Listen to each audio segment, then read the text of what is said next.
Click করুন অ্যাপের bell আইকনে আর সাবস্ক্রাইব করুন এবিপি আনন্দ। সব সময় থাকুন খবরে। বিশ্বে করোনায় কমলো দৈনিক মৃত্যু এবং সংক্রমণ, কমেছে দৈনিক সুস্থতার সংখ্যাও। করোনায় এখনো পর্যন্ত বিশ্বে মৃত্যু হয়েছে 13,86,212 জনের। আক্রান্তের সংখ্যা 5,85,36,651। গত 24 ঘন্টায় মৃত্যু হয়েছে 7,346 জনের। গত 24 ঘন্টায় সংক্রমিত 5,22,160 জন। তবে এরই মধ্যে করোনাকে জয় করে সুস্থ হয়েছেন 3,74,06,908 জন।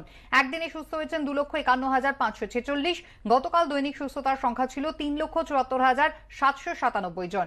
আমেরিকা ও ব্রাজিলে করোনা পরিস্থিতি এখনো উদ্বেগজনক। আমেরিকায় কমলো দৈনিক মৃত্যু এবং সংক্রমণ। সেদেশে এখনো পর্যন্ত মৃত্যু হয়েছে 2,56,725 জনের। গত 24 ঘন্টায় মৃত 925 জন। মোট আক্রান্ত 1,22,19,446। গত 24 ঘন্টায় আক্রান্তের সংখ্যা 1,59,760। ব্রাজিলেও কমেছে দৈনিক মৃত্যু এবং সংক্রমণ।